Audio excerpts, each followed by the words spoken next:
저는 아버지 없이도 이 자리에 섰습니다. 축하는 엄마한테 해주세요. 서울대 입학식장, 선글라스에 캐주얼 차림으로 변장한 재벌 회장 앞에서 신입생 대표가 차갑게 내뱉은 한마디였습니다. 재벌 회장은 고개를 떨구고 한마디도 하지 못했습니다. 18년 전 임신한 아내에게 무릎 꿇고 기다려달라 해놓고 뒤에서는 이혼 서류를 준비시킨 남자. 30억 위자료와 강남 아파트를 거부하고 반지하 원룸에서 홀로 아들을 키워낸 여자. 그리고 그 아들이 아버지의 돈 한 푼 쓰지 않고 서울대 수석으로 입학한 날 아버지와 아들이 18년 만에 처음 마주섰습니다. 하지만 이 만남은 시작에 불과했습니다. 이 한마디가 재벌 가문 전체를 뒤흔드는 폭풍의 시작이 될 줄은 그 자리에 있던 누구도 몰랐습니다. 사연 시작하기 전에 구독 눌러주시면 새로운 사연을 매일 받아보실 수 있어요. 오늘의 사연 시작합니다. 2024년 3월 서울대학교 관악 캠퍼스 입학식장 뒤편 느티나무 아래에 한 남자가 서 있습니다. 선글라스에 캐주얼 차림, 누가 봐도 평범한 중년 남자처럼 보이지만 그 옆에 선 수행비서 오 팀장만은 연신 주변을 살피며 긴장한 기색을 감추지 못하고 있죠. 오 팀장, 잘 찍어라. 단상 위가 잘 나오게. 강태준이 선글라스 너머로 단상을 바라보며 낮게 말했습니다. 오 팀장이 휴대폰 카메라를 들어 올리며 고개를 끄덕였습니다. 단상 위에서는 신입생 대표 강시우가 선서를 하고 있었습니다. 또랑또랑한 목소리가 마이크를 타고 식장 전체에 울려 퍼졌고 태주는 주먹을 꽉 쥔 채 그 목소리를 한 글자도 놓치지 않으려는 듯 고개를 빳빳이 세우고 서 있었습니다. 선서가 끝나고 박수가 쏟아졌습니다. 태준이 몸을 돌려 주차장 쪽으로 발걸음을 옮기려는 순간 인파 사이로 한 청년이 빠른 걸음으로 다가왔습니다. 시우였습니다. 시우는 오 팀장의 수상한 촬영을 먼저 알아챘고 그 옆에 선 남자의 선글라스 너머 얼굴을 확인하는 데는 3초도 걸리지 않았습니다. 중학교 2학년 때부터 인터넷 뉴스에서 수십 번 들여다본 얼굴이니까요. 시우가 태준 앞에 멈춰 섰습니다. 두 사람 사이로 봄바람이 지나갔지만 시우의 눈은 한겨울처럼 차가웠습니다. 저는 아버지 없이도 이 자리에 섰습니다. 축하는 엄마한테 해주세요. 시우가 그 말만 남기고 몸을 돌렸습니다. 태주는 뻗으려던 손을 허공에서 멈추고 고개를 떨구었습니다. 오 팀장이 조심스럽게 태준의 팔을 잡았지만 태준은 꼼짝도 하지 않았습니다. 시우에게 달려온 윤서진이 아들의 팔을 잡으며 가자 하고 낮게 말했습니다. 서진의 눈이 잠깐 느티나무 쪽을 스쳤지만 서진은 애써 시선을 돌리고 시우의 등을 밀었습니다. 차 뒷좌석에 올라탄 태준이 안전벨트도 매지 않은 채 물었습니다. 사진은 잘 나왔냐? 네, 회장님. 단상 위 모습 선명하게 나왔습니다. 오 팀장이 조수석에서 휴대폰 화면을 돌려 보여줬습니다. 태준은 화면 속 시우의 얼굴을 한참 들여다보다가 창밖으로 고개를 돌렸습니다. 차가 관악산을 벗어나 강남 방향으로 빠져나가는 동안 태준은 눈을 감았습니다. 18년 전 산부인과 신생아실 유리창 앞이 떠올랐습니다. 작고 붉은 얼굴로 잠들어 있던 아기 그 유리창 앞에 서서 한 손에는 갓 서명한 한강건설 인수계약서를 다른 한 손에는 아내 서진이 건넨 초음파 사진을 쥐고 있던 자신의 모습이요. 그해 한강그룹은 풍전등화였습니다. 부친 강 회장이 뇌출혈로 쓰러지면서 경영권 승계 구도가 하루아침에 뒤집혔고 숙부 강태식이 보수파 이사진을 규합해 이사회에서 태준을 밀어내겠다고 나섰습니다. 본가 어머니가 태준을 불러앉혔습니다. 태준아, 재벌가 사돈을 들여야 지분을 모을 수 있어. 서진이와는 정리해라. 어머니, 서진이가 임신 중입니다. 아이가 곧 태어나요. 그러니까 지금 정리하라는 거다. 아이가 태어나고 나면 더 복잡해져. 태준이 주먹을 쥐었습니다. 이혼은 안 합니다. 하지만 현실은 태준의 의지를 비웃듯 조여왔습니다. 숙부 측이 이사회에서 전무직 해임 안건을 들고 나왔고 태준이 추진하던 건설사 합병은 사동가의 지분 없이는 한 발짝도 나아갈 수 없었습니다. 태준이 임신 8개월의 서진 앞에 무릎을 꿇었습니다. 서진아, 조금만 기다려줘. 경영권만 잡으면 반드시 너를 다시 데려올게. 서진이 태준의 머리카락을 내려다보며 입술을 깨물었습니다. 그로부터 며칠 뒤 서진은 태준의 서재 책상 위에서 법무팀 발신의 봉투를 발견했습니다. 봉투 안에는 이혼 합의서 초안, 위자료 산정 내역, 그리고 양육권 포기 조항까지 빼곡하게 정리되어 있었습니다. 서진의 손이 떨렸습니다. 무릎 꿇고 기다려달라던 남편이 동시에 법무팀에 이혼 서류를 준비시켜 놓았다는 사실 앞에서 서진은 한동안 서재 바닥에 주저앉아 있었습니다. 서진은 태준에게 따지지 않았습니다. 대신 양육권 포기 조항 위에 빨간 펜으로 굵은 줄을 긋고 여백에 또박또박 적었습니다. 이 조항은 삭제. 양육권은 내가 갖는다. 서진이 수정한 서류를 서재에 돌려놓았습니다. 태준이 그 빨간 글씨를 발견한 것은 서진의 출산을 2주 앞둔 날이었고 태준은 아내의 필체를 알아보는 순간 서재 문 앞에서 한참을 움직이지 못했습니다. 서진은 출산 전에 스스로 이혼 서류에 도장을 찍었습니다. 태준 측이 내민 30억 원의 위자료와 강남 아파트를 서진은 거들떠보지도 않았습니다. 한 푼도 필요 없어. 이혼 절차를 맡은 변호사 정영기가 서진 앞에 앉아 조심스럽게 말했습니다. 서진 씨, 양육비는 어머니의 호의가 아니라 아이의 권리입니다. 이걸 거부하시면 오히려 아이에게 해가 됩니다. 서진은 오랫동안 입을 다물고 있다가 겨우 한마디를 내놓았습니다. 월 500만 원, 그것만 받겠습니다. 위자료 청구는 포기합니다. 서진이 시우를 낳은 것은 그로부터 한 달 뒤였습니다. 산후조리를 마친 서진은 생후 한 달 된 시우를 안고 봉천동 반지하 원룸으로 들어갔습니다. 짐이라고는 캐리어 하나와 분유통이 전부였습니다. 법원 앞을 나서는 서진의 뒷모습을 태준이 주차장 차 안에서 지켜보고 있었습니다. 서진은 한 번도 뒤를 돌아보지 않았습니다. 그 뒤로 서진의 하루는 전쟁이었습니다. 낮에는 대학병원 간호사로, 밤에는 산후조리원 야간 도우미로 이중 근무를 뛰었고 시우를 맡길 곳이 없어 병원 후배 김소연의 어머니에게 야간 타가를 부탁했습니다. 태준이 매달 보내는 500만 원을 서진은 손도 대지 않았습니다. 시우 이름으로 만든 예금 계좌에 그대로 넣어두고 자신의 월급 280만 원으로만 생활을 꾸렸습니다. 언젠가 시우가 어른이 되면 말해줄 생각이었습니다. 이 돈은 너의 아버지가 보낸 거라고. 그날이 언제가 될지는 서진 자신도 몰랐습니다. 태준은 이혼 1년 만에 건설재벌 최 회장의 딸 최유라와 재혼했습니다. 한강그룹과 최씨 가문의 건설 사업이 합쳐지면서 그룹 매출이 2배로 뛰었고 숙부를 완전히 밀어내고 재계 10위권 회장 자리에 올랐습니다. 하지만 비서실에는 조용한 지시가 내려져 있었습니다. 시우의 어린이집 입학부터 초등학교 배정까지 모든 기록을 분기마다 보고해라. 서진은 봉천동 반지하에서 시작해 6년간 야간 수당과 명절 특근비를 한 푼도 쓰지 않고 모은 4천만 원으로 관악구의 작은 빌라 전세를 얻었습니다.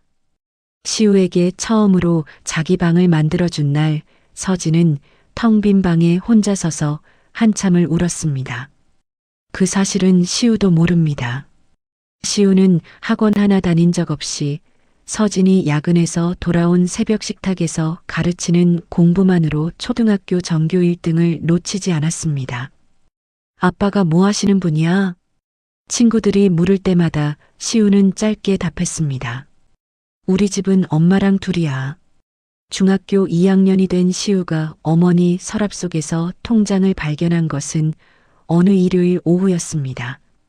매달 500만 원씩 꼬박꼬박 찍힌 입금 내역, 보내는 사람, 이름에 적힌 강태준 세 글자.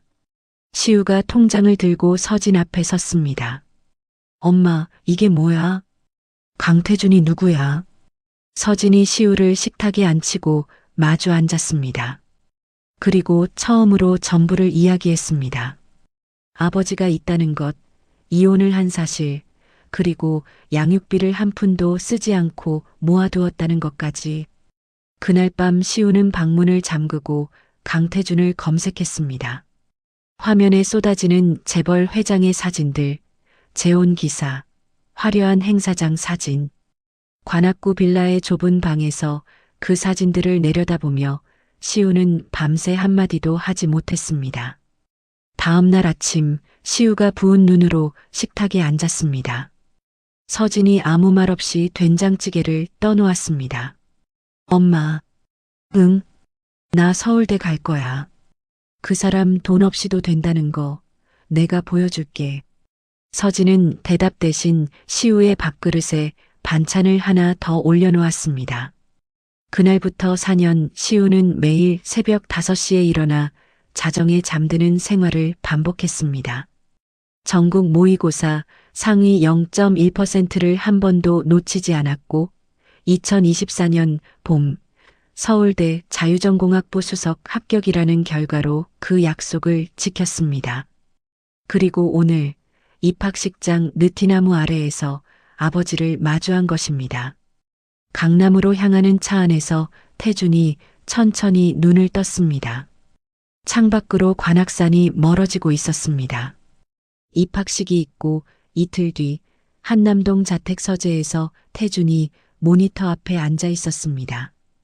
오 팀장이 입학식 날 찍은 사진을 화면 가득 띄워놓고 태준은 시우의 얼굴을 확대하고 또 확대했습니다. 서재 문이 열렸습니다. 최유라가 실내복 차림으로 들어서며 모니터를 힐끗 보았습니다.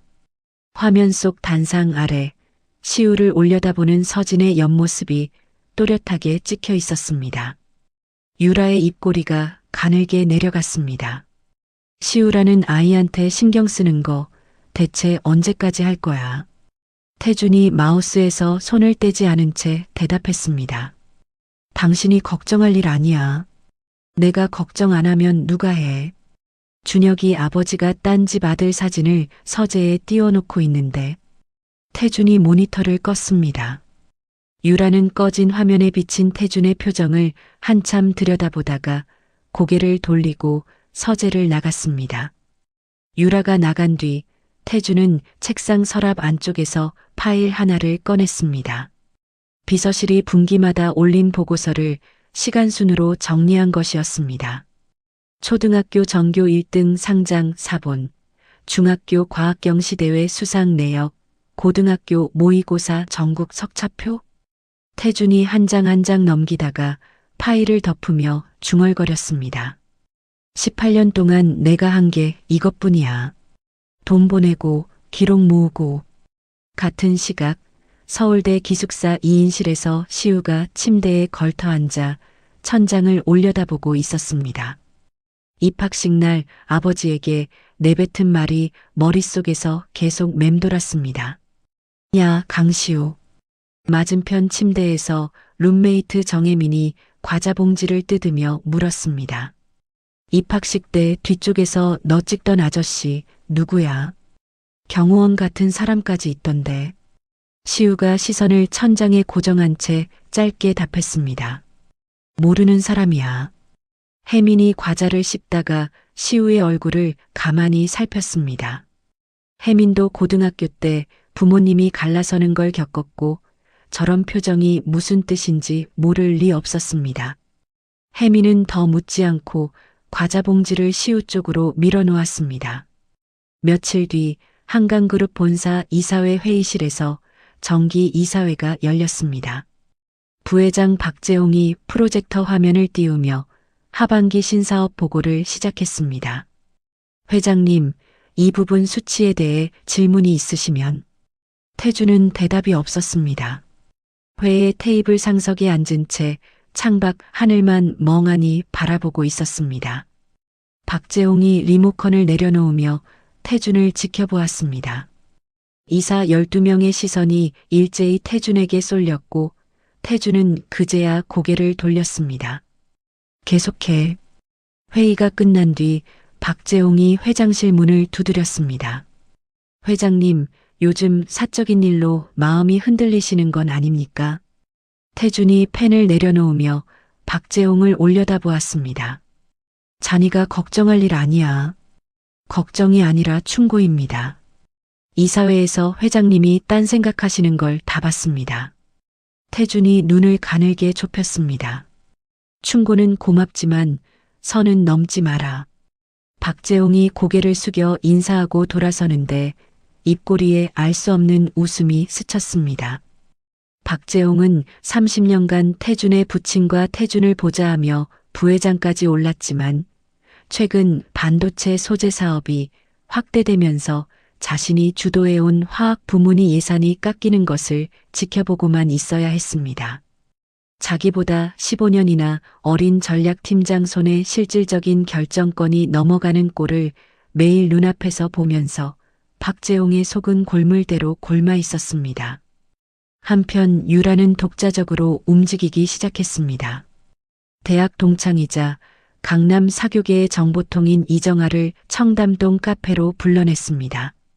정아야, 부탁이 하나 있어. 유라가 커피잔을 내려놓으며 말했습니다. 윤서진이라는 여자가 있어. 지금 어디 사는지, 어디서 일하는지, 그 아들은 서울대 몇 학번인지까지 전부 알아봐줘. 이정아가 눈을 동그랗게 떴습니다. 그 사람 회장님 전 부인 아니야. 그래. 알아봐 줄 수 있어, 없어? 이정아가 커피를 한 모금 마시며 고개를 끄덕였습니다. 며칠만 줘. 수일 뒤 이정아가 유라에게 서류 봉투 하나를 건넸습니다. 서진의 근무처, 관악구 빌라 주소, 시우의 학번과 기숙사동 번호까지 빼곡하게 적혀 있었습니다. 유라가 서류를 넘기는 손은 차분했습니다.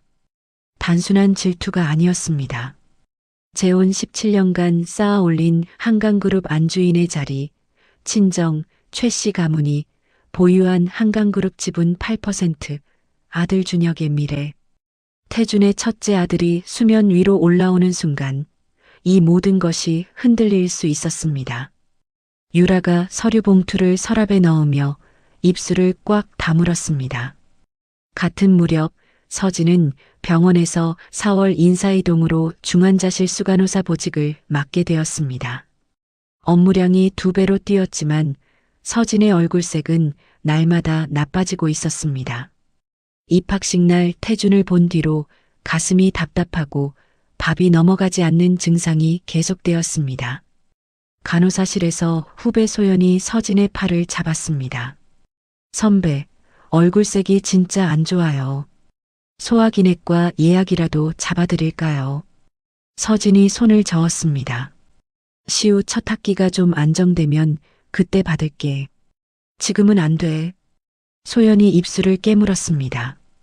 서진이 10년 넘게 야근과 주말 특근을 마다하지 않으면서 자기 몸은 뒷전으로 밀어온 걸 소연은 누구보다 잘 알고 있었습니다. 소연은 서진 몰래 같은 층 소화기내과 이 교수를 찾아갔습니다. 교수님, 저희 수간호사 선배님 상태가 걱정됩니다.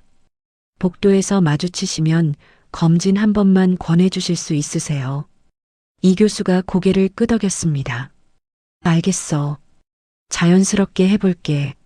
한남동 자택, 저녁 식탁에서 유라가 준혁의 밥그릇에 반찬을 올리며 입을 열었습니다.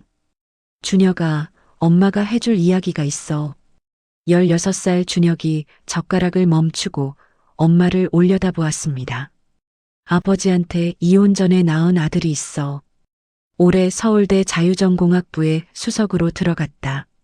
준혁의 손에서 젓가락이 미끄러져 그릇에 부딪혔습니다. 형이 있다고. 그걸 이제 말해. 알려줄 때가 안 됐었어. 지금은 네가 알아야 할 때야. 준혁이 밥을 더 뜨지 않고 자리에서 일어났습니다. 방문을 닫고 침대에 누운 준혁은 휴대폰을 꺼내 강시우를 검색했습니다. 시우의 계정에는 화려한 게 하나도 없었습니다. 관악산 등산 사진, 도서관 자습 인증, 어머니와 찍은 작은 식당 셀카가 전부였습니다. 학교 성적이 중하위권인 준혁에게 이 소박한 기록들은 오히려 비수처럼 꽂혔습니다. 저런 데서 서울대 수석이라고. 준혁이 휴대폰을 베개 위에 던지며 천장을 노려보았습니다. 인정하고 싶은 마음과 인정할 수 없는 마음이 뒤엉켜 잠이 오지 않았습니다. 4월 초 주말, 준혁은 친구 2명을 데리고 서울대 캠퍼스에 나타났습니다. 학생회관 카페에서 시우를 발견한 준혁이 테이블 앞에 턱 서서 입을 열었습니다. 형이 강태준 회장 아들이지. 재벌 아들이 왜 기숙사에서 살아? 시우가 커피잔에서 손을 떼지 않은 채 준혁을 올려다보았습니다. 눈 하나 깜짝하지 않고 답했습니다. 네가 누군진 모르겠는데 할 말이 그것뿐이면 돌아가. 준혁의 얼굴이 빨갛게 달아올랐습니다. 준혁은 입을 벌렸다가 다시 다물고 친구들의 팔을 잡아 끌며 카페를 빠져나갔습니다. 옆 테이블에 앉아있던 혜민이 준혁 일행이 나간 뒤 시우에게 다가왔습니다. 야, 아까 그 애 누구야? 교복 입은 거 보니까 고등학생인데. 몰라. 시우의 목소리는 평온했지만 커피잔을 쥔 손가락 끝이 하얗게 질려 있었습니다. 그날 밤 시우가 기숙사에서 서진에게 전화를 걸었습니다. 엄마, 그 사람 재혼해서 아들이 있다는 거 알고 있었어. 전화기 너머로 긴 침묵이 흘렀습니다. 알고 있었다. 서진의 목소리는 담담했습니다. 전화를 끊은 뒤 서진은 거실 선반 위 상자를 열었습니다. 2007년자 경제지 한강그룹 강태준 회장, 건설재벌 최 회장 딸과 재혼 기사와 2008년 강태준 회장 등남 기사가 오려져 있었습니다. 미련이 아니었습니다. 언젠가 시우에게 설명해야 할 날을 위해 서진이 모아둔 기록이었습니다. 다음 날 오 팀장이 태준에게 보고했습니다. 회장님, 준혁 도련님이 주말에 서울대에서 시우 군을 만났습니다. 태준의 얼굴이 일그러졌습니다. 태준이 서재로 준혁을 불러들였습니다. 네가 무슨 자격으로 그 아이를 찾아가? 준혁이 소파 끝에 앉아 고개를 들었습니다. 아버지가 먼저 숨겼잖아요. 저한테는 형이 있다는 것도 말 안 해줬으면서. 태준이 입을 열었다가 다시 다물었습니다. 아들의 말에 할 수 있는 대답이 없었습니다. 서재 문밖 복도에서 유라가 두 사람의 대화를 듣고 있었습니다. 태준이 시우를 그 아이라고 부르는 목소리, 준혁을 다그치면서도 시우 편을 드는 뉘앙스를 유라는 놓치지 않았습니다. 유라가 조용히 자신의 방으로 돌아가 휴대폰을 꺼내 들었습니다. 부회장님, 그룹의 미래에 대해 개인적으로 의논드리고 싶습니다. 박재홍에게 보내는 첫 번째 문자였습니다. 청담동 프라이빗 멤버십 레스토랑 별실, 유라와 박재홍이 마주 앉았습니다. 와인잔 너머로 박재홍이 먼저 입을 열었습니다. 사모님이 먼저 연락을 주실 줄은 몰랐습니다. 유라가 와인잔을 내려놓으며 박재홍의 눈을 똑바로 보았습니다. 부회장님, 돌려 말하지 않을게요. 그 사람이 시우를 들이는 순간 이 그룹은 쪼개져요. 부회장님도 아시잖아요. 박재홍이 냅킨으로 입가를 닦으며 한숨을 내쉬었습니다. 30년간 태준의 아버지와 태준을 보좌하며 부회장 자리까지 올랐지만 요즘 박재홍의 속은 쓰디 쓴 약을 삼킨 것처럼 타들어가고 있었습니다.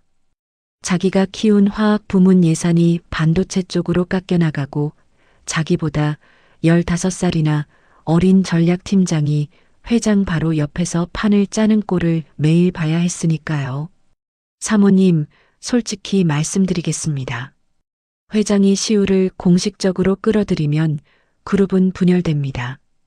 그 전에 제가 이사회를 움직이겠습니다. 유라가 포크를 내려놓았습니다. 부회장님이 원하시는 게 뭔데요? 회장 자리가 아닙니다. 화학부문 독립 경영권, 그리고 이사회 의장직, 이 두 가지면 됩니다. 유라가 고개를 천천히 끄덕였습니다. 좋아요. 대신 조건이 있어요. 우리 친정 지분 8%를 부회장님 편에 실어드릴 테니 준혁이 앞날을 보장해 주세요. 그룹 안에서 자리를 만들어 주셔야 해요. 박재홍이 와인잔을 들어 유라 쪽으로 기울였습니다. 약속하겠습니다. 두 사람의 잔이 부딪히는 소리가 별실 안에 조용히 울렸습니다. 그 주 어느 날 한강그룹 홍보실에 익명 제보가 날아들었습니다. 강태준 회장에게 이혼 전 낳은 아들이 있으며 현재 서울대에 재학 중이라는 내용이 주요 경제지 세 곳과 포털 뉴스 데스크에 동시에 뿌려졌습니다. 시우의 학번, 학과, 기숙사 동번호까지 적혀 있어서 단순한 소문이 아니라 내부에서 흘린 정보라는 건 누가 봐도 분명했습니다. 하지만 그 출처가 박재홍의 측근인 전략기획실 이상무라는 사실은 아무도 알지 못했습니다. 기사가 퍼지기 시작한 첫날, 시우의 이름과 얼굴이 포털 실시간 검색어에 올랐습니다. 서울대 캠퍼스가 술렁였고 강의실에 들어서는 시우에게 수십 개의 눈이 쏟아졌습니다. 시우는 교수의 목소리가 귀에 들어오지 않아 오전 수업을 중간에 빠져나왔습니다. 기숙사 방문을 열고 들어온 시우의 얼굴이 창백했습니다. 혜민이 책상 의자를 돌리며 말했습니다. 기사 봤어. 시우가 침대에 털썩 앉으며 두 손으로 머리를 감쌌습니다. 기사가 사실이든 아니든 네가 수석 합격한 건 변하지 않아. 혜민이 시우의 어깨를 한번 톡 쳤습니다. 그리고 하나 더. 기사에 내 학번이랑 기숙사 동번호까지 나와 있어. 이건 밖에서 캐서 나올 수 있는 정보가 아니야. 안에서 흘린 거야. 시우가 고개를 들어 혜민을 보았습니다. 안에서라니. 한강그룹 안쪽이라는 거지. 저널리즘 수업에서 배운 건데 이 정도 정보가 동시에 세 군데 매체로 나가려면 내부에 뿌린 사람이 있어야 해. 시우가 입술을 꽉 깨물었습니다. 같은 날 오전 한강그룹 본사에서 태준이 긴급 홍보 대응 회의를 소집했습니다. 홍보팀장이 테이블을 치며 목소리를 높였습니다. 회장님, 지금 당장 입장문을 내야 합니다. 시간이 지날수록 기사가 걷잡을 수 없이 퍼집니다. 박재홍이 손을 들어 홍보팀장의 말을 끊었습니다. 잠깐. 회장님 직접 제가 없이 공식 입장문을 내면 안 됩니다. 부회장으로서 지시합니다. 회장님 결재가 나올 때까지 입장문 발표를 보류하세요. 홍보팀장이 박재홍을 올려다보며 입을 벌렸다가 다시 다물었습니다. 태준이 창밖을 바라보며 낮게 말했습니다. 재홍이 형 말이 맞아. 서두르면 안 돼. 좀 더 상황을 보자. 그 한마디에 홍보팀의 손발이 묶였습니다. 기사가 나온 뒤 24시간 안에 공식 대응을 내놓아야 할 시간이 속절없이 흘러갔고 기사는 경제지에서 종합지로, 종합지에서 연예 매체까지 번져 포털 메인 헤드라인을 장식했습니다. 이틀째 태준이 뒤늦게 법무팀에 기사 삭제와 정정 보도를 요구했지만 이미 늦었습니다. 시우의 실명과 학과, 서진의 근무병원과 직급, 심지어 서진이 사는 관악구 빌라 주소까지 기사에 실려 있었습니다. 서진이 근무하는 대학병원 정문의 기자 6~6명이 진을 쳤습니다.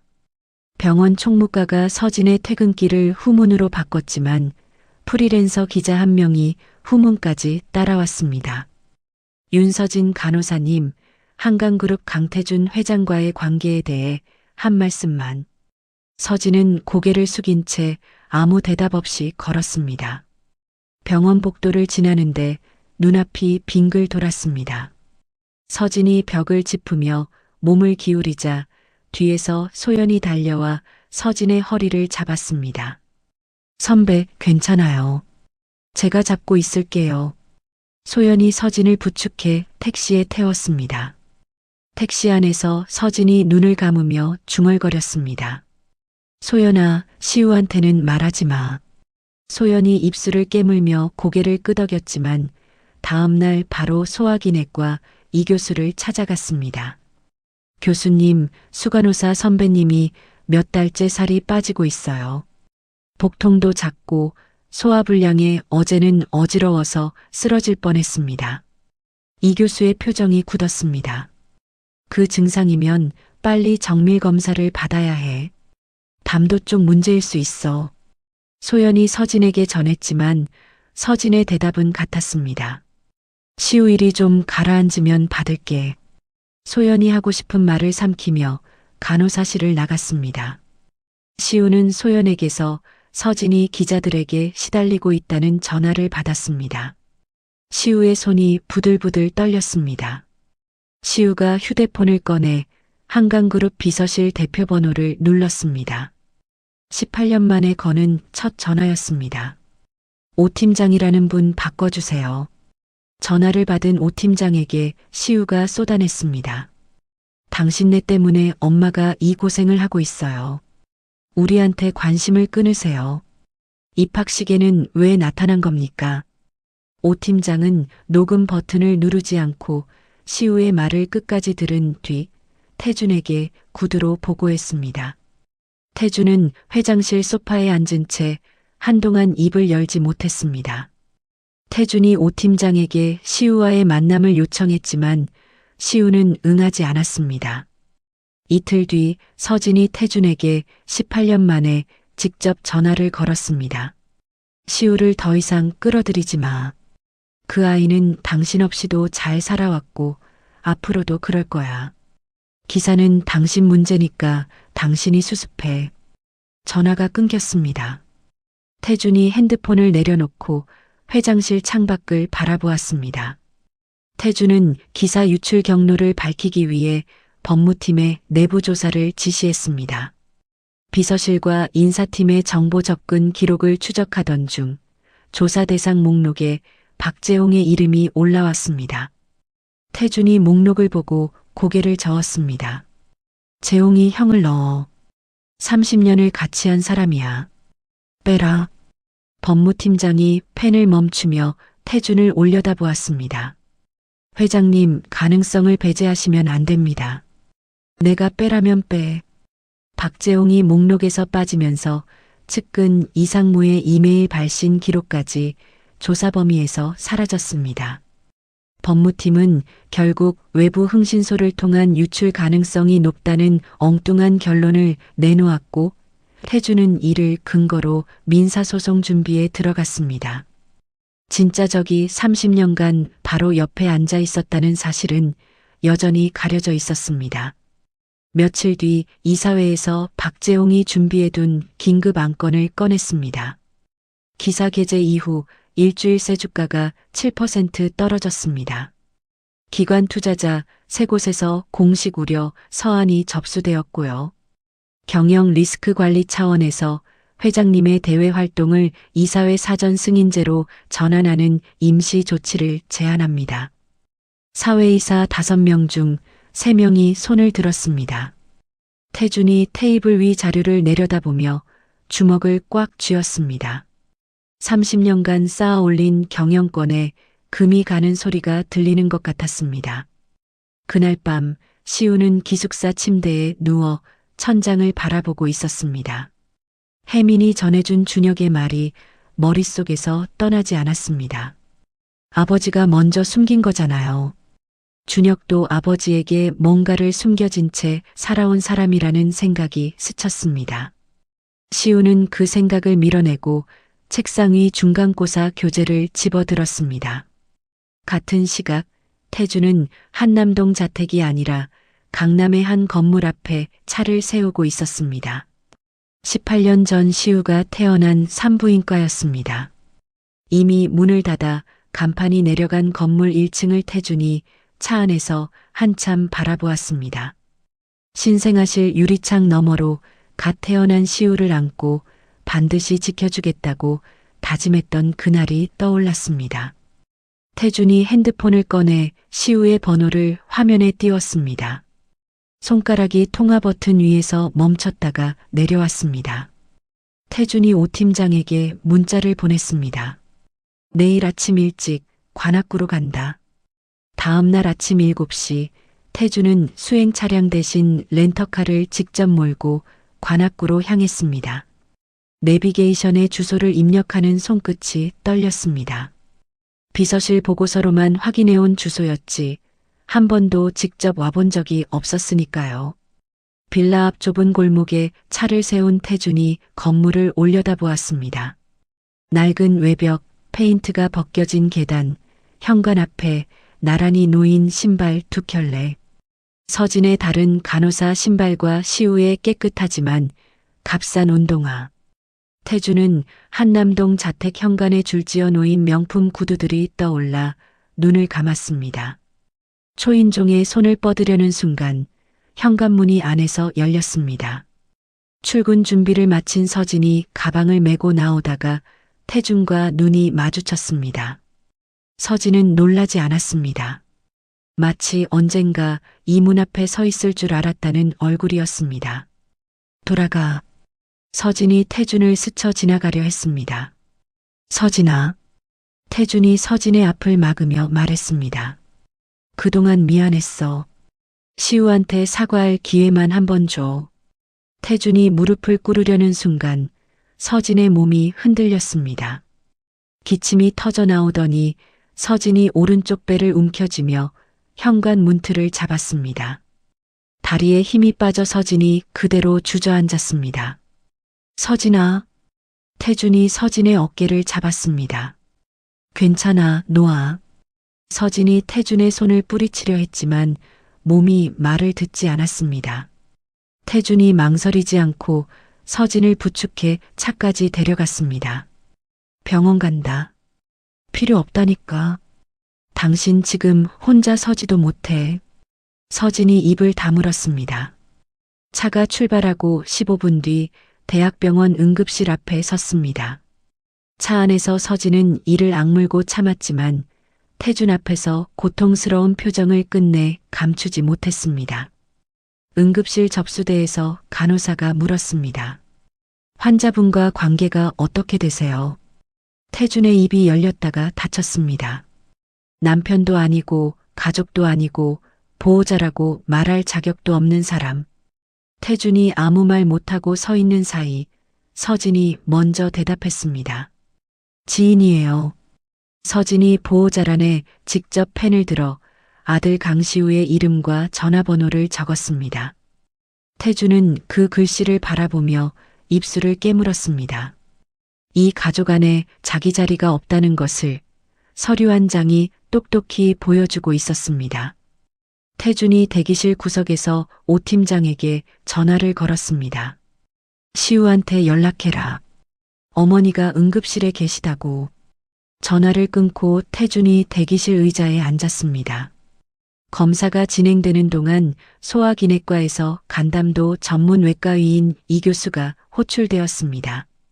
이 교수가 검사 결과지를 들고 태준에게 다가왔습니다. 보호자분이신가요? 아닙니다. 환자분의 지인입니다. 이 교수가 잠시 태준을 살피더니 검사 결과를 설명했습니다. 담관 쪽에 2cm 크기의 혹이 발견되었습니다. 조직 검사를 해봐야 정확하지만 영상을 보면 좋지 않을 가능성이 높습니다. 태준의 얼굴에서 핏기가 빠졌습니다. 그때 후배 소연이 허겁지겁 응급실로 달려왔습니다. 선배가 응급실에 왔다고 해서 누가 모셔온 거예요. 소연이 대기실에 앉아 있는 태준을 보고 말을 멈췄습니다. 소연이 태준 옆에 앉으며 낮은 목소리로 말했습니다. 서진 선가 지난 몇 달 새 몸무게가 7kg나 빠졌어요. 배가 아프다는 말을 입에 달고 살았는데 시우 첫 학기 때문에 검사를 계속 미루셨어요. 태준이 두 손으로 얼굴을 감쌌습니다. 18년 동안 자기 몸 하나 안 돌보고 시우만 키워온 겁니다. 소연의 말에 태준은 아무것도 대답하지 못했습니다. 응급실 복도 의자에 앉은 태준의 어깨가 가늘게 떨렸습니다. 30분 뒤 시우가 택시에서 뛰어내려 응급실로 달려왔습니다. 병실 앞 복도에서 태준이 서 있는 것을 본 시우의 눈이 날카로워졌습니다. 왜 여기 있어요? 내 어머니를 내가 모셔왔다. 담간에 혹이 의심된다고 한다. 시우의 얼굴에서 날이 선 표정이 사라졌습니다. 눈동자에 공포가 차올랐습니다. 시우는 아무 말 없이 태준을 지나쳐 병실 문을 열고 들어갔습니다. 서진이 검사복 차림으로 침대에 누워 있었습니다. 시우가 서진의 손을 잡았습니다. 엄마, 왜 나한테 말 안 했어? 왜 혼자 참았어? 서진이 시우의 머리카락을 쓸어넘기며 웃었습니다. 내 입학 첫 학기에 걱정을 끼치고 싶지 않았어. 시우가 말을 잇지 못하고 고개를 숙였습니다. 서진이 18년간 모든 고통을 혼자 삼켜온 사람이라는 것을 시우는 누구보다 잘 알았습니다. 알기 때문에 더 무거웠습니다. 복도에서 태준이 오 팀장에게 전화를 걸었습니다. 간담도 전문 외과의 3명 스케줄 확인하고 서진 씨 치료에 들어가는 비용은 전부 내 개인 돈에서 꺼내. 회사 법인 자금은 한 푼도 쓰지 마. 비서실 예산도 법인 차량도 안 돼. 이동은 렌터카로 사람이 필요하면 내 돈으로 따로 고용해. 오 팀장이 수첩에 받아 적으며 대답했습니다. 알겠습니다, 회장님. 태준의 목소리는 단호했습니다. 최근 이사회에서 회사 자원의 개인 사용 문제가 불거진 것을 의식한 조치였습니다. 병실 문 너머로 태준의 전화 내용이 흘러들어왔습니다. 시우는 아무런 반응을 보이지 않았지만 서진의 손을 잡은 손가락에 힘이 단단히 들어갔습니다. 이틀 뒤 조직 검사 결과가 나왔습니다. 이 교수가 시우와 태준을 따로 불렀습니다. 담간에 생긴 혹은 2기 초반입니다. 다행히 지금 위치가 수술로 잘라낼 수 있는 단계이고 3주 안에 수술하면 5년 안에 재발 없이 지낼 확률이 절반을 넘습니다. 시우가 주먹을 꽉 쥐며 이 교수에게 고개를 숙였습니다. 최선을 다해 주십시오. 이 교수가 고개를 끄덕이고 자리를 떴습니다. 시우는 그 자리에 서서 한참 움직이지 않았습니다. 서진은 시우에게 작은 혹이라 금방 나을 거야라고 말했습니다. 시우는 어머니 앞에서 밝은 표정을 유지했지만 병원 옥상에 올라가 관악산이 보이는 난간에 등을 기대고 한참을 서 있었습니다. 주머니에서 핸드폰을 꺼내 오 팀장에게 문자를 보냈습니다. 아버지 개인 번호 좀 알려주세요. 답장이 왔습니다. 시우가 그 번호를 저장했습니다. 연락처 이름에 강태준이라고 적었다가 지우고 한참을 멍하니 화면을 보다가 아버지라고 다시 적었습니다. 전화를 걸지는 않았습니다. 서진의 입원 기간 동안 소연이 간병을 도맡았습니다.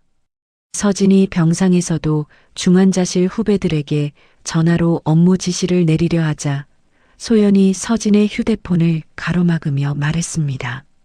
선배, 지금은 환자로 누워 계세요. 병원 일은 제가 다 해놓을 테니까. 서진이 소연을 올려다보다가 힘없이 웃었습니다. 네가 없으면 나 진짜 어떡하냐. 이틀을 더 고민한 끝에 시우가 병원 1층 로비 구석 벤치에 앉아 태준의 번호를 눌렀습니다. 시우가 아버지에게 거는 생애 첫 전화였습니다. 엄마 수술비는 받아드리겠습니다. 태준이 숨을 멈추는 소리가 수화기 너머로 들렸습니다. 하지만 이건 아버지를 용서해서가 아닙니다. 엄마를 위한 선택이에요. 수술이 끝나면 다시 연락하지 않겠습니다. 수화기 너머에서 태준의 목소리가 갈라졌습니다. 그것만으로 충분하다.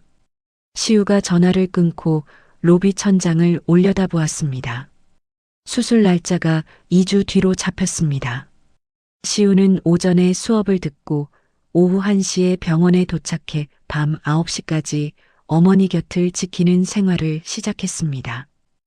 혜민이 빠진 시우 대신 강의를 녹음하고 과제 자료를 매일 정리했습니다. 혜민 자신이 부모 이혼 뒤 학교에서 혼자 버텨야 했을 때 아무도 손을 내밀어주지 않았던 기억이 있었기 때문입니다. 수술 이틀 전 밤 시우는 기숙사로 돌아가지 않고 병원 복도 의자에서 잠이 들었습니다. 새벽 3시에 눈이 떠진 시우가 고개를 들었습니다. 복도 맞은편 끝에 검정 코트를 걸친 남자가 벽에 기대어 서서 병실 쪽을 바라보고 있었습니다. 태준이었습니다. 시우는 아무 말하지 않고 다시 눈을 감았습니다. 하지만 그 순간 인터넷 뉴스에서 수십 번 봐온 카리스마 넘치는 재벌 회장의 얼굴이 아니라 어깨가 축 처진 한 사람의 뒷모습이 눈꺼풀 안쪽에 남았습니다. 새벽 4시 태준의 휴대폰이 진동했습니다. 오 팀장의 문자였습니다. 내일 오전 이사회 준비 서류 확인 부탁드립니다. 태준이 복도를 걸어 나갔습니다.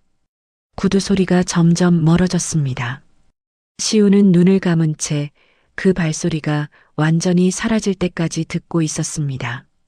수술 전날 오후 시우가 병실에서 서진의 머리카락을 빗겨주고 있었습니다. 내일 수술 이야기는 꺼내지 않았습니다. 엄마, 나 룸메이트가 괜찮은 애야. 혜민이라고 과자를 맨날 나눠줘.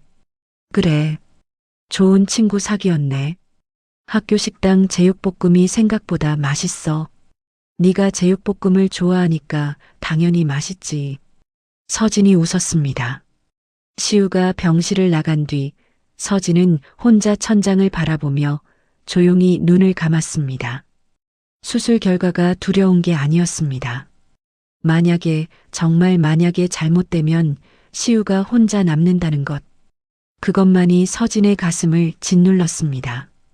수술 당일 아침 7시 시우가 병실 문을 열고 들어왔습니다.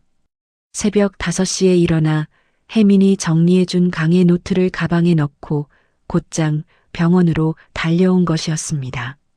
서진이 수술복으로 갈아입고 침대에 앉아 있었습니다. 시우가 서진 옆에 걸터 앉으며 환하게 웃었습니다. 엄마, 나 이번 학기 장학금 받았어. 등록금 걱정 안 해도 돼. 네가 장학금을 못 받으면 그게 더 이상하지. 서진이 웃었지만 수술복 소매를 쥔 손가락 마디가 하얗게 질려 있었습니다. 소연이 수술 전 처치를 위해 병실에 들어와 서진의 손을 잡았습니다. 선배, 이 교수님이 우리 병원에서 제일 잘하시는 거 아시잖아요. 제가 수술실 앞에서 기다리고 있을게요. 서진이 소연의 손을 꼭 쥐며 말했습니다. 소연아, 시우가 밥을 안 먹고 다녀. 수술 끝나면 네가 좀 챙겨라. 소연이 입술을 깨물며 고개를 끄덕였습니다. 수술대에 올라가는 순간에도 서진의 머릿속은 아들의 끼니에 가 있었습니다. 이동 침대가 복도를 지나 수술실로 들어갔습니다. 수술실 문이 닫혔습니다. 대기실에 시우와 소연이 나란히 앉았습니다. 시우는 두 손을 무릎 위에 올려놓고 꼼짝도 하지 않았고 소연은 연신 시계를 들여다보았습니다. 30분 뒤 대기실 반대편 끝 의자에 태준이 조용히 앉았습니다. 시우가 고개를 살짝 돌려 태준의 존재를 확인했습니다. 자리를 피하지 않았습니다. 적대적인 시선을 보내지도 않았습니다. 세 사람이 각자의 자리에서 같은 수술실 문을 바라보며 시간을 보냈습니다. 1시간이 지나고 2시간이 지났습니다. 3시간째 소연이 종이컵에 물을 받아 시우에게 건넸지만 시우는 손을 젓고 받지 않았습니다. 4시간을 넘기자 시우가 의자에서 일어나 복도를 서성이기 시작했습니다.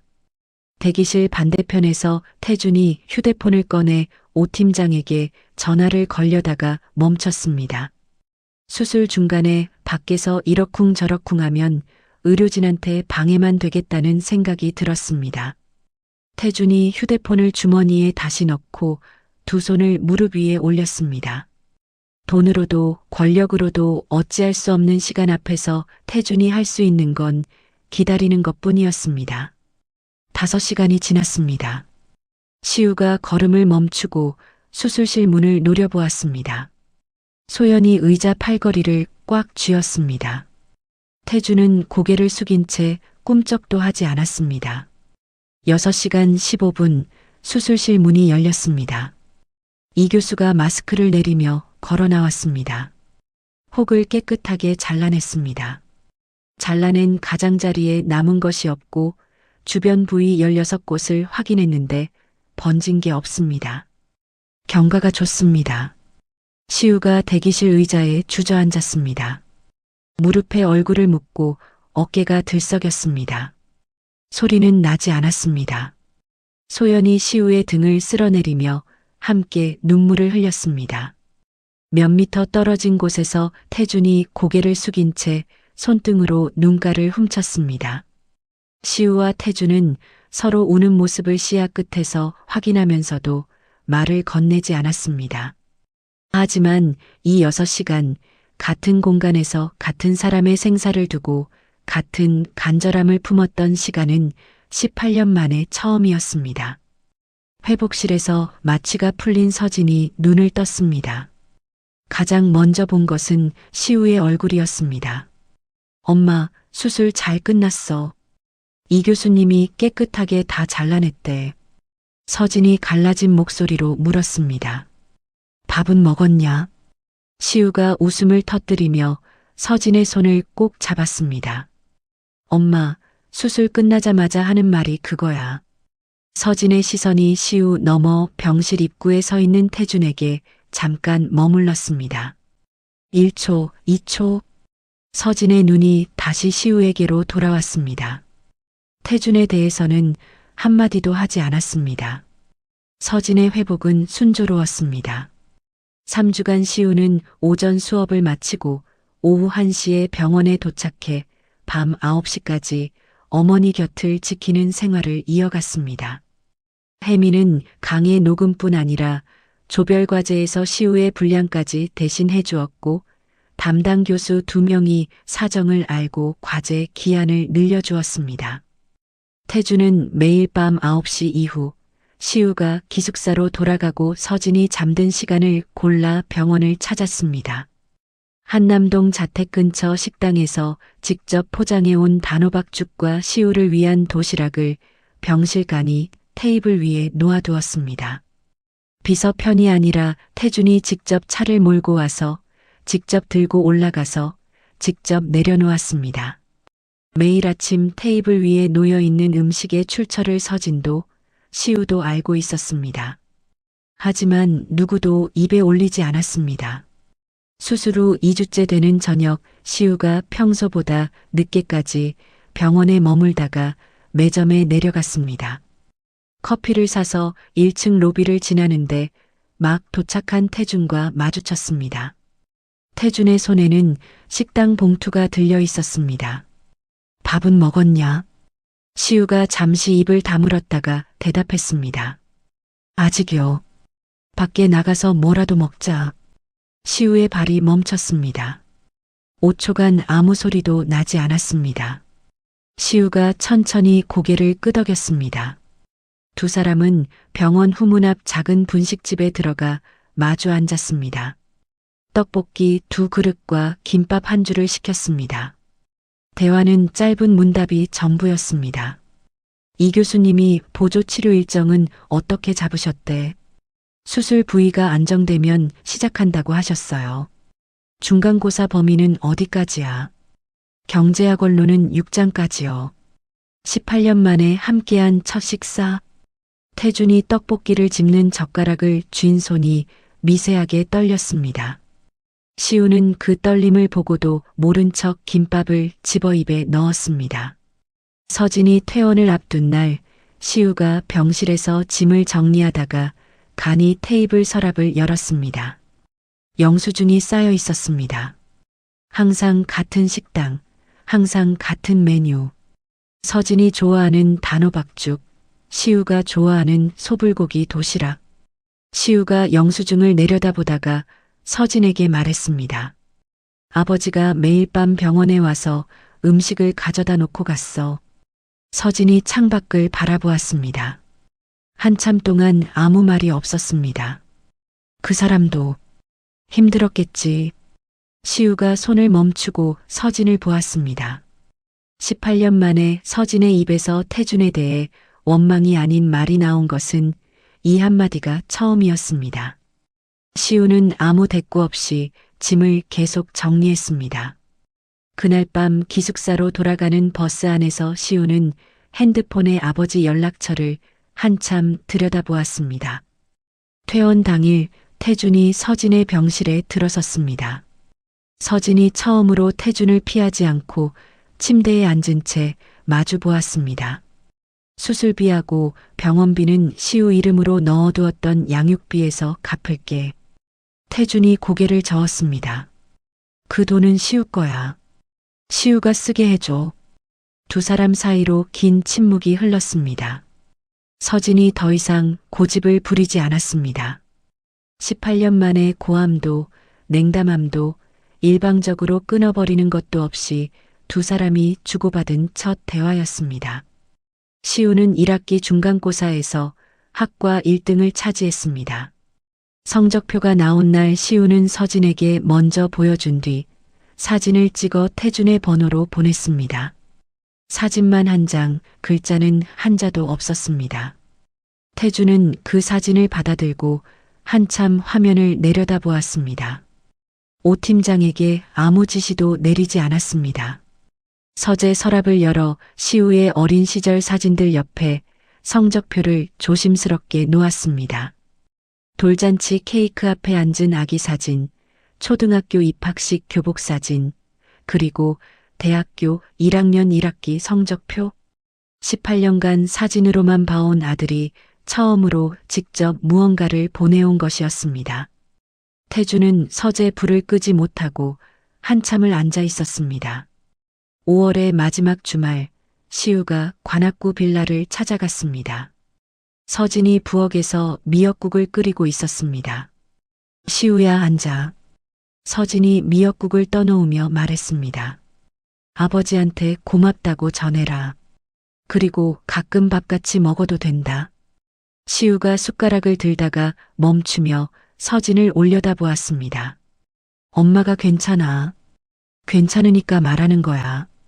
시우가 고개를 끄덕이고 미역국을 떠입에 넣었습니다. 서진이 이 결정을 내리기까지 퇴원 후 일주일간 혼자 고민했다는 것은 시우도 몰랐습니다. 그날 저녁 시우가 태준에게 문자를 보냈습니다.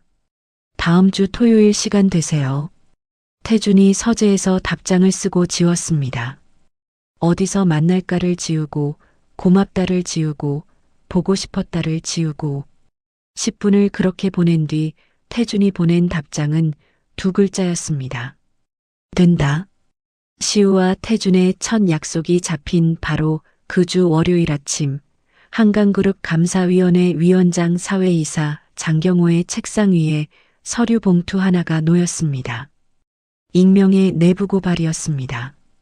강태준 회장이 전처의 병원비를 개인 자산에서 집행했다고 주장하나 비서실 소속 직원이 근무 시간 중 관련 업무를 처리한 정황이 있으며 이는 회사 자원의 사적 사용에 해당할 소지가 있다. 고발장에는 오 팀장의 업무일지 사본과 비서실 차량 배차 기록까지 첨부되어 있었습니다.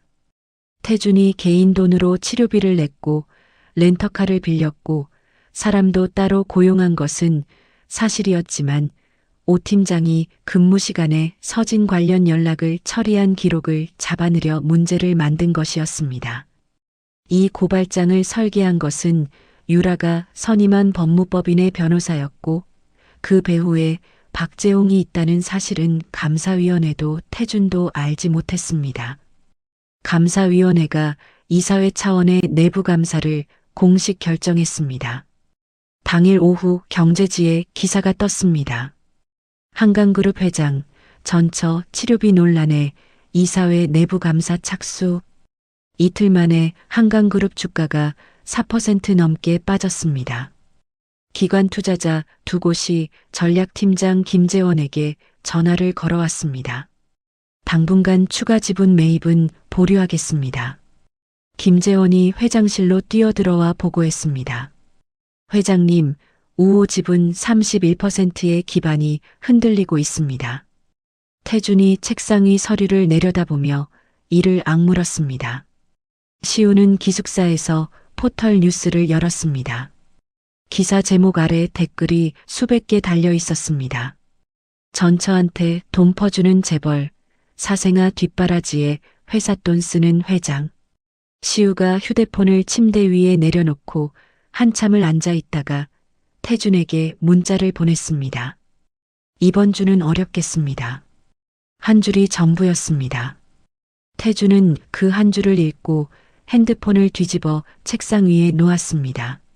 시우가 약속을 취소한 건 아버지에 대한 분노가 아니었습니다. 자기가 보낸 성적표, 분식집에서 함께 먹은 떡볶이, 아버지에게 건넨 모든 접점이 결국 아버지에게 피해를 만들어내고 있다는 생각이 시우의 가슴을 짓눌렀습니다. 기숙사 옥상에서 시우가 난간에 등을 기대고 혜민에게 말했습니다. 내가 그 사람 인생에서 사라지면 다 해결될 것 같아. 혜민이 과자 봉지를 내려놓고 시우를 똑바로 보았습니다. 그건 네가 정할 일이 아니야. 너의 아버지가 정할 일이지. 내가 있으니까 계속 문제가 터지잖아. 네가 사라지면 그 아저씨는 18년 전이랑 똑같아지는 거야. 아들 사진이나 서랍에 모으면서 혼자 후회하는 사람으로 돌아가는 거라고. 시우가 입을 다물었습니다. 혜민이 시우의 어깨를 한번 치며 말했습니다. 도망치지 마. 네가 도망치면 내 엄마가 18년 동안 버텨온 것도 의미 없어지는 거야. 같은 주 서진이 관악구 빌라에서 요양하던 중 갑자기 고열이 올랐습니다. 보조치료 2차 약의 부작용으로 몸속 백혈구가 급격히 줄어든 것이었습니다. 체온계가 38도 5분을 넘기자 소연이 즉시 구급차를 불렀습니다. 이 교수가 응급실에서 시우에게 설명했습니다. 약 부작용으로 면역이 크게 떨어진 상태입니다. 감염 위험이 있어서 2주에서 3주간 입원해야 합니다. 약 용량을 조절하면 나아질 겁니다. 시우가 다시 학교와 병원을 오가는 생활로 돌아갔습니다. 병실에서 서진이 시우의 손을 잡았습니다. 미안하다, 시우야. 이전에는 금방 나을 거다라고 말하던 서진이 이번에는 미안하다고 했습니다. 시우는 그 한마디에서 어머니 상태의 무게를 읽었습니다. 시우의 생활이 무너지기 시작했습니다.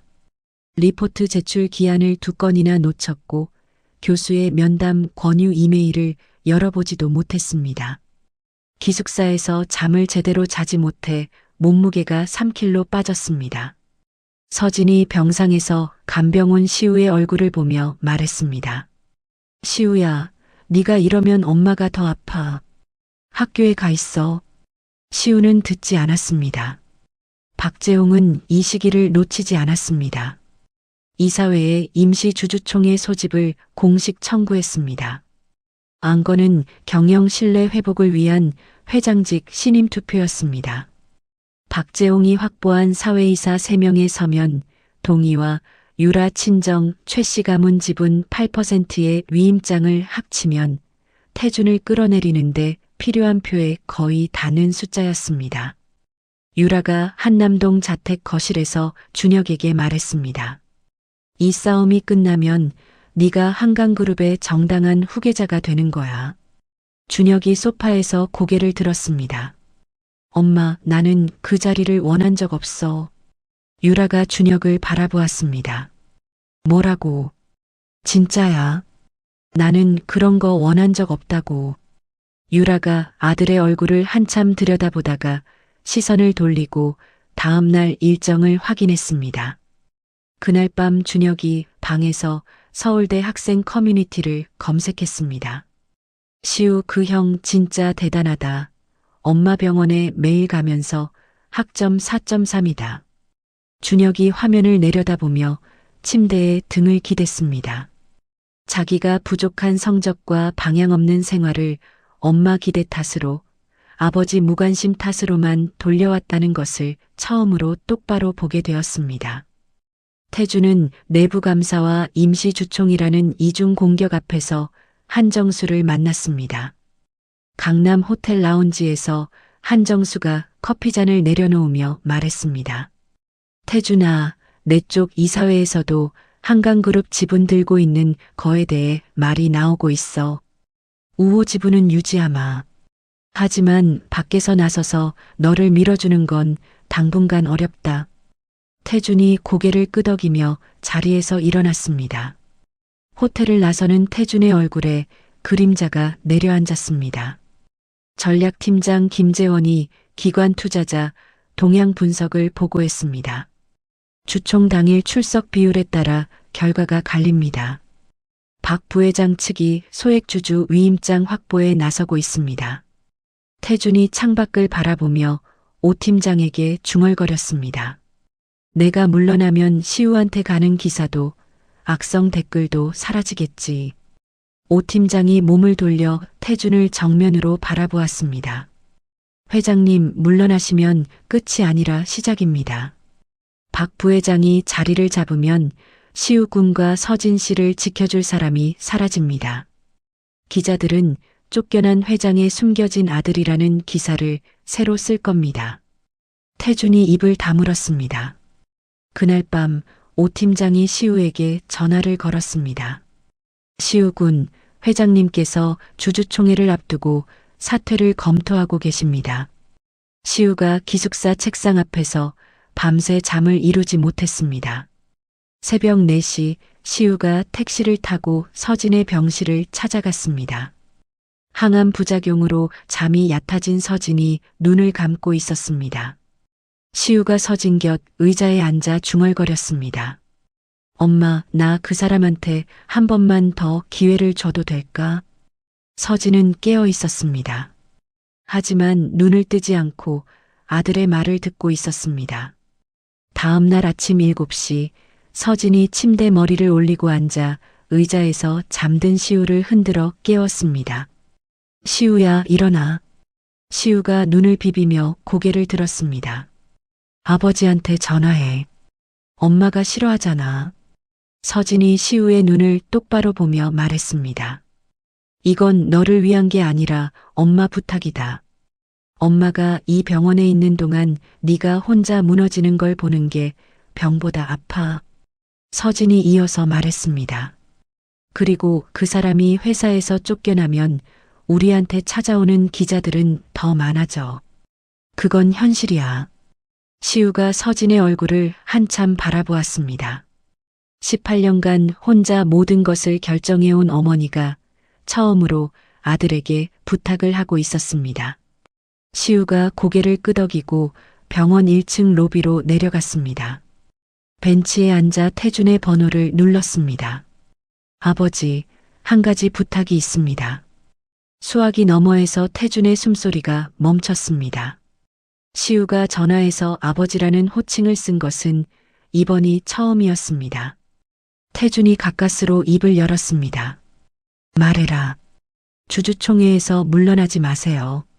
아버지가 그 자리에 있어야 엄마도 저도 안전합니다. 그리고 이 전화는 제가 아버지를 용서해서가 아니라 엄마가 부탁해서 하는 겁니다. 태준이 수화기를 꽉 쥐며 대답했습니다. 알겠다. 전화가 끊겼습니다.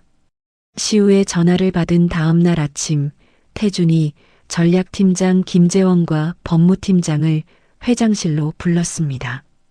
소액주주들에게 직접 서한을 쓰겠다. 김재원이 펜을 멈추며 태준을 올려다보았습니다. 회장님, 전례가 없습니다. 사적인 이야기까지 공개하시면 리스크가 걷잡을 수 없습니다. 법무팀장이 고개를 끄덕이며 거들었습니다. 법률적으로도 검토가 필요합니다. 만류드립니다. 태준이 두 사람을 번갈아 보며 말했습니다. 내가 물어본 게 아니라 알려주는 거야. 오늘 안에 배포한다. 태준이 직접 쓴 서한은 3장이었습니다. 앞부분에는 18년 전 가족을 버린 과거를 적었고 뒷부분에는 한강그룹의 앞으로 5년 경영 계획을 담았습니다. 반도체 소재 사업 확대, 한부모 가정 지원 재단 설립. 마지막 문장은 이랬습니다.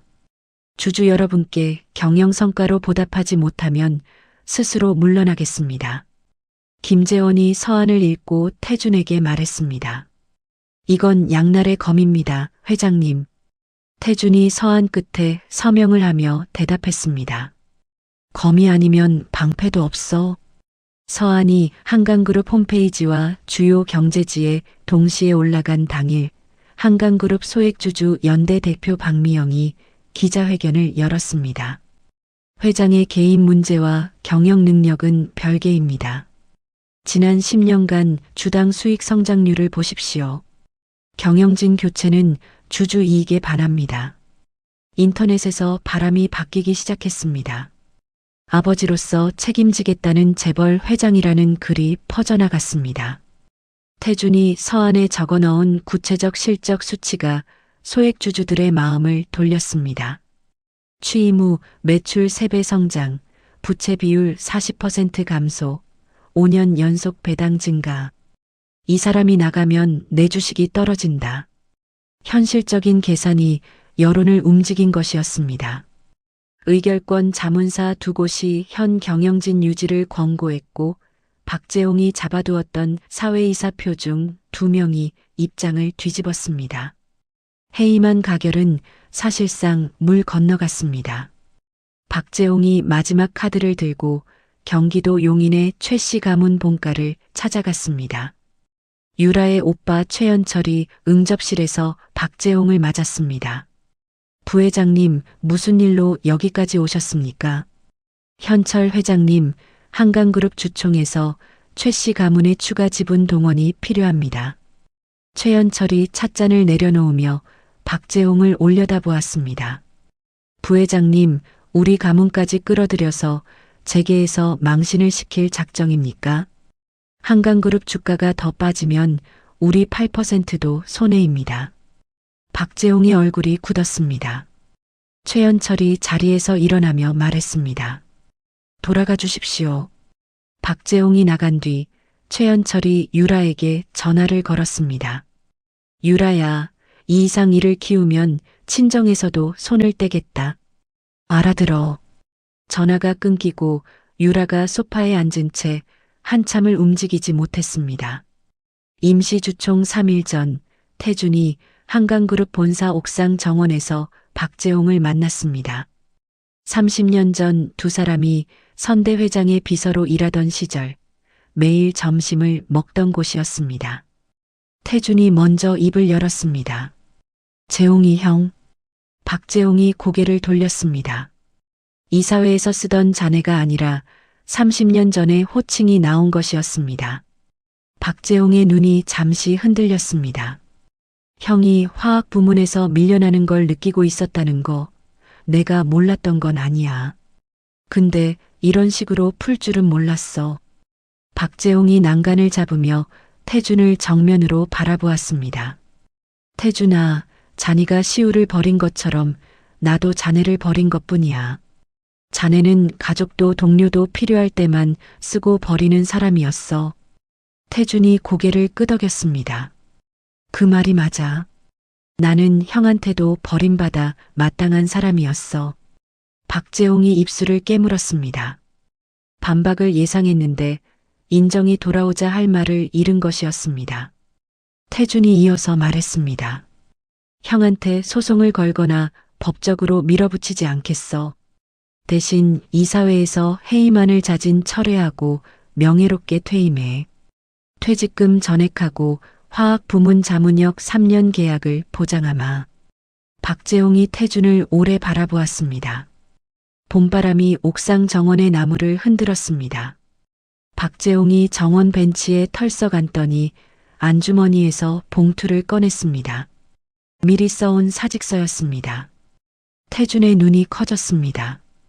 박재홍이 사직서를 태준에게 내밀며 말했습니다. 이건 자니가 달라졌다는 걸 인정하는 게 아니야. 내가 진 거야. 태준이 사직서를 받아들었습니다. 두 사람 사이로 긴 침묵이 흘렀습니다. 임시 주주총회 당일 박재홍의 자진 퇴임과 해임안 철회가 공식 발표되었습니다. 경영 신임 안건이 표결에 붙여졌고 출석 주주의 87%가 찬성했습니다. 태준이 총회장 단상에서 마이크를 잡았습니다. 한강그룹의 가장 큰 자산은 사람입니다. 저는 18년 전 가장 소중한 사람을 놓쳤던 사람으로서 앞으로는 사람을 중심에 두는 경영을 하겠습니다. 대학병원 병실에서 서진과 시우가 나란히 앉아 텔레비전을 보고 있었습니다. 태준의 얼굴이 화면에 크게 잡히는 순간 서진의 시선이 잠시 멈추었습니다. 서진이 시우에게 리모컨을 건넸습니다. 채널 돌려라. 시우가 리모컨을 받아 채널을 돌리면서 입꼬리가 아주 조금 올라갔습니다. 그 주 토요일 오후 서진의 병실 문을 누군가 노크했습니다. 서진이 고개를 돌렸습니다. 누구세요?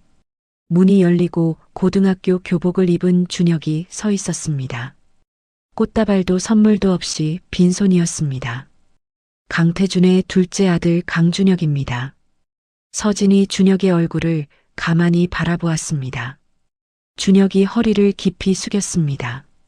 그동안 어머니와 시우 형한테 못되게 한 거 죄송합니다. 서진은 바로 대답하지 않았습니다. 교복 차림의 16살 아이를 한참 들여다보다가 보호자 의자를 가리켰습니다. 들어와서 앉아라. 준혁이 어색하게 의자에 앉았습니다. 밥은 먹었니? 준혁이 고개를 들었습니다. 예상치 못한 질문에 목소리가 흔들렸습니다. 아직요. 오후에 병실에 도착한 시우가 준혁을 발견하고 발걸음을 멈추었습니다. 서진이 시우를 보며 말했습니다. 인사해라. 내 동생이다.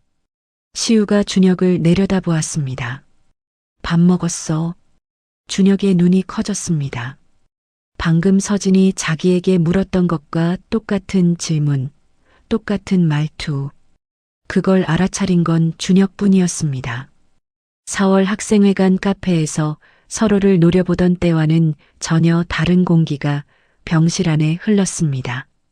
그날 저녁 유라가 한남동 자택에서 준혁의 위치를 확인했습니다. 주총 패배, 친정의 경고, 그리고 아들마저 자기에게 알리지 않고 서진의 병원을 찾아간 것. 유라가 거실 소파에 앉아 세 가지를 동시에 마주했습니다. 17년간 지키려 한 것이 아들의 미래가 아니라 한강그룹 안주인이라는 자기 자리였다는 걸 비로소 인정하는 순간이었습니다. 태준이 현관문을 열고 들어왔습니다. 유라가 고개를 돌려 태준을 보았습니다.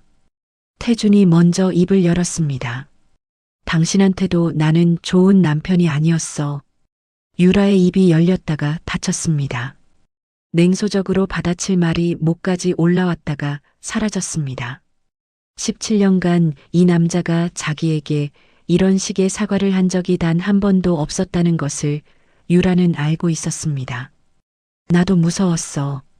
시우가 나타나면 준혁이랑 내가 이 집에서 쫓겨날 것 같았어. 유라의 목소리가 떨렸습니다. 재혼 17년 만에 처음으로 두 사람이 방어벽 없이 서로의 속을 꺼내놓은 밤이었습니다. 서진의 보조 치료가 3차까지 마무리되고 몸 상태가 회복되면서 퇴원이 다시 논의되었습니다. 이 교수가 서진에게 말했습니다. 경과가 아주 좋습니다.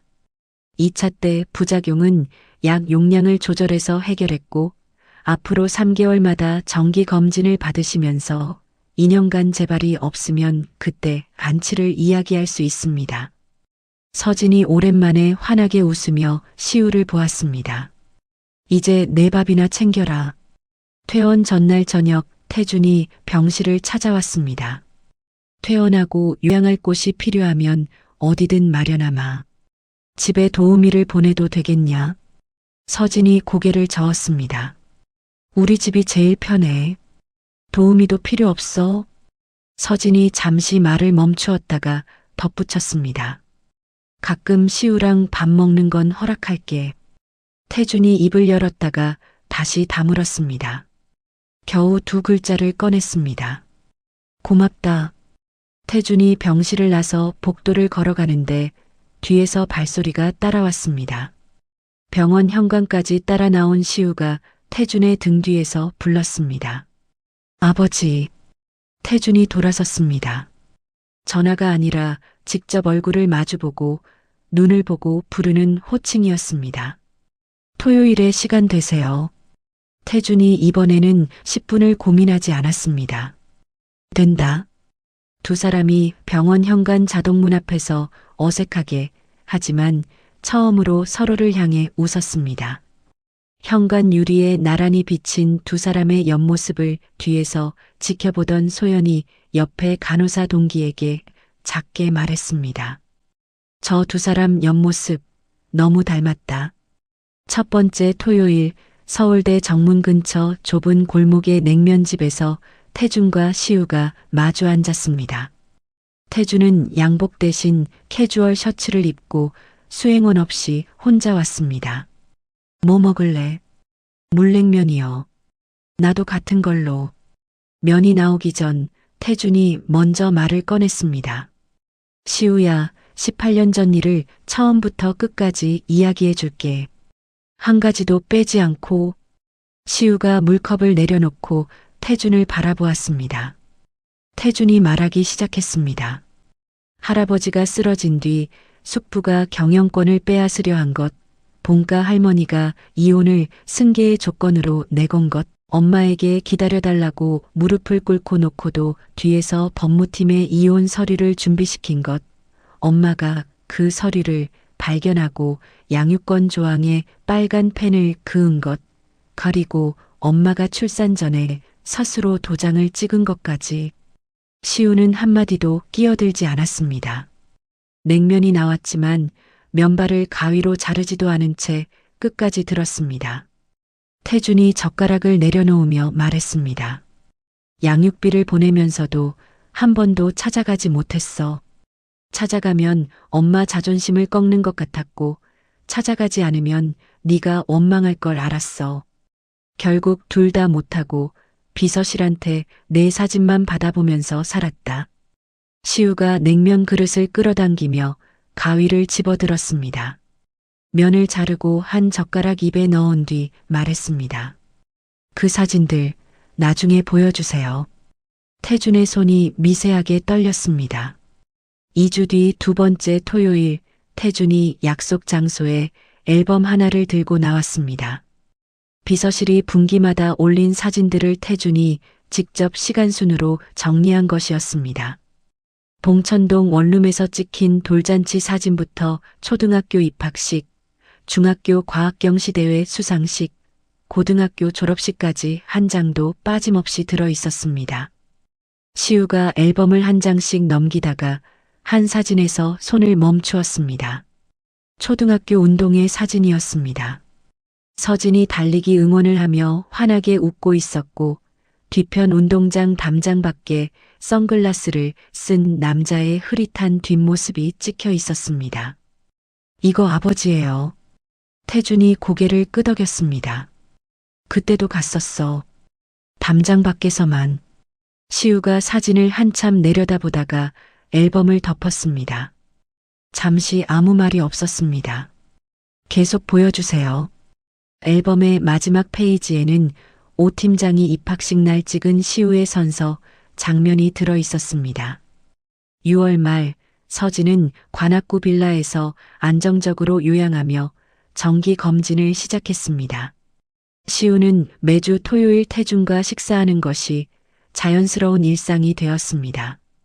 장소는 시우가 돌아가며 골랐고 계산은 태준이 했습니다. 서진은 시우가 아버지와의 식사에서 돌아올 때마다 표정이 조금씩 밝아지는 것을 보며 소연에게 전화로 말했습니다. 그 사람이 시우랑 보내는 시간이 시우한테 필요했던 거였나 봐. 여름방학을 앞두고 태준이 시우에게 조심스럽게 물었습니다. 어머니랑 셋이 밥 한번 먹을 수 있겠냐? 시우가 서진에게 전했습니다. 서진은 이틀을 고민한 끝에 소연에게 전화를 걸었습니다. 소연아, 그 사람이 셋이 밥을 먹자는데 어떡하지? 선배, 시우를 위해서라면 한 끼쯤이야. 서진이 한숨을 한번 내쉬고 말했습니다. 좋아. 근데 그 사람이 고르는 식당 말고 내가 고를 거야. 서진이 고른 곳은 종로 피막골의 오래된 칼국수집이었습니다. 태준이 아직 전무이던 시절 매주 금요일 서진과 점심을 먹던 곳이었죠. 태준이 식당 간판을 보는 순간 걸음을 멈추었습니다. 서진이 이 장소를 고른 뜻을 바로 알아챘습니다. 먼저 와서 자리를 잡고 앉아 있는 서진과 시우를 향해 태준이 천천히 걸어갔습니다. 처음 10분간은 시우의 학교 생활과 서진의 건강 이야기가 전부였습니다. 칼국수가 나오고 서진이 가방에서 통장 하나를 꺼내 식탁 위에 놓았습니다. 당신이 18년 동안 보낸 양육비를 한 푼도 안 쓰고 이체해뒀어. 이자까지 합치면 13억이 넘어. 이제 이걸 시우한테 줄 거야. 태준이 손을 저었습니다. 그건 안 돼. 이건 당신이 아버지였다는 증거야. 시우가 갖는 게 맞아. 나는 이 돈 없이도 시우를 키웠지만 이 돈이 있다는 것 자체가 시우한테는 의미가 있을 거야. 시우가 통장을 집어들었습니다. 세 사람의 식탁 위에서 18년의 무게가 조용히 내려놓아졌습니다. 가을 학기가 시작되고 태준은 주총 서안에서 약속한 재단 설립을 실행에 옮겼습니다. 재단 이름은 한강미래재단이었고 첫 사업은 한부모 가정 자녀를 위한 장학금과 의료비 지원이었습니다. 설립 기자회견장 뒷줄에 시우와 서진이 나란히 앉아 있었습니다. 태준이 단상에서 말했습니다. 이 재단은 18년 전 제가 지키지 못한 약속을 사회에 돌려놓는 것입니다. 서진이 시우에게 작게 말했습니다. 저 사람 달라지긴 했다. 엄마가 달라지게 한 거야. 서진이 가볍게 고개를 저었습니다. 아니야. 네가 달라지게 한 거다. 10월 유라가 태준에게 말했습니다. 우리 사이에 정이 남아있지 않다는 건 둘 다 알잖아. 준혁이가 안정될 때까지 법적으로는 유지하되 각자 생활은 존중하자. 태준이 고개를 끄덕였습니다. 같은 달 준혁이 유라에게 말했습니다. 엄마, 나 졸업하면 호주 가서 요리 배울 거야. 대학은 가야지. 시우 형은 재벌 아들이라는 이름 없이 제 힘으로 서울대에 갔어. 나도 내 힘으로 할 수 있는 걸 찾고 싶어. 유라가 한참 아들의 얼굴을 바라보다가 입을 열었습니다. 준혁이 학비는 내 돈에서 낼게. 아버지한테 빚지기 싫어. 태준이 이 말을 듣고 가만히 고개를 끄덕이며 준혁에게 말했습니다. 그래, 내 길을 가라. 11월 준혁이 서울대 근처 카페에서 시우를 만났습니다. 형, 나 졸업하면 호주 가서 요리 배운다. 잘하는 거 하는 게 맞지. 나중에 형 졸업할 때 내가 요리해 줄게. 시우가 처음으로 이복 동생 앞에서 웃었습니다. 기대할게. 겨울 시우의 1학기 최종 성적이 학과 수석으로 마감되었습니다. 시우는 장학금으로 서진에게 겨울 코트를 한 벌 사서 건넸습니다. 엄마, 이거 입어봐. 이런 비싼 거 왜 사? 서진이 투덜거리면서도 코트를 입고 거울 앞에 섰습니다. 어울려. 엄마한테는 뭘 입혀도 어울려. 서진의 눈가가 젖었습니다. 18년 만에 서진이 자기를 위해 받는 첫 번째 새 옷이었습니다. 같은 날 시우가 태준에게 문구점에서 산 만년필을 건넸습니다. 아버지, 서재에 하나쯤은 아들이 준 게 있어야죠. 태준이 만년필을 받아드는 손이 떨렸습니다. 매일 수천만 원짜리 펜으로 계약서에 서명하는 손이 아들이 장학금으로 산 만년필 앞에서는 제대로 힘을 주지 못했습니다. 잘 쓰겠다. 연말 서진의 정기 검진 결과가 나왔습니다. 이 교수가 서진에게 말했습니다. 전 항목 정상입니다. 재발 소견이 없어요.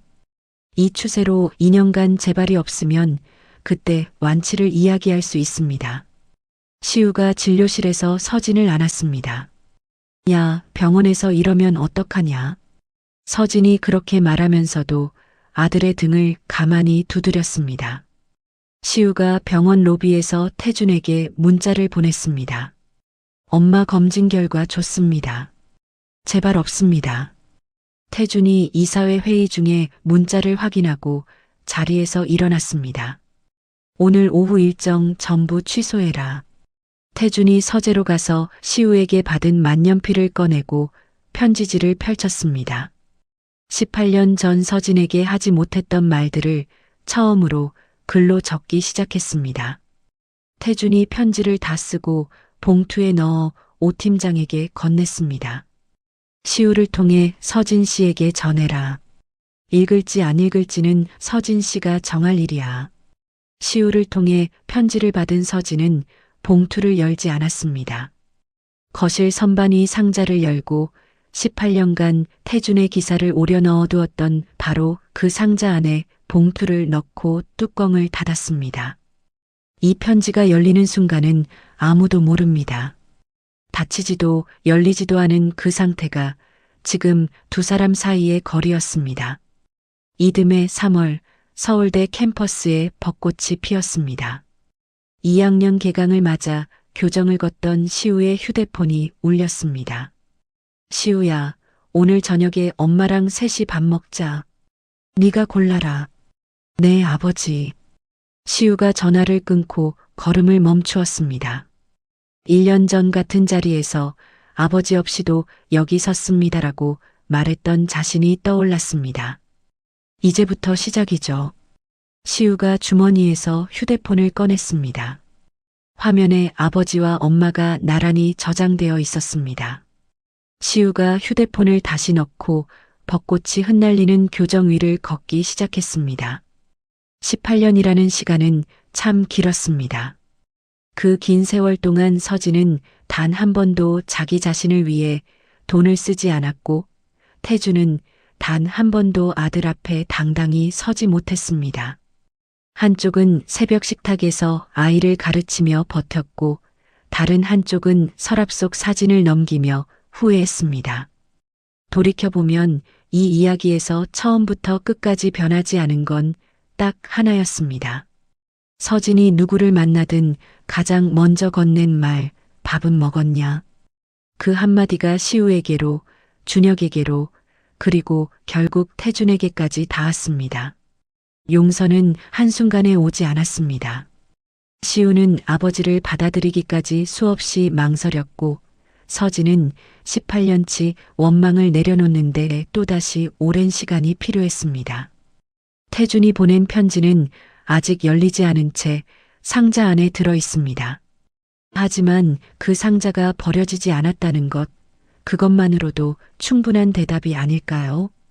완벽한 화해도 완전한 용서도 아닙니다. 다만 서로의 자리에서 한 발짝씩 다가간 사람들의 이야기입니다. 벚꽃이 흩날리는 교정에서 시우가 중얼거린 그 말처럼 이제부터가 진짜 시작이겠죠. 이야기를 끝까지 들어주신 분이 계시다면 잘 들었다고 댓글 하나만 남겨주세요. 감사합니다.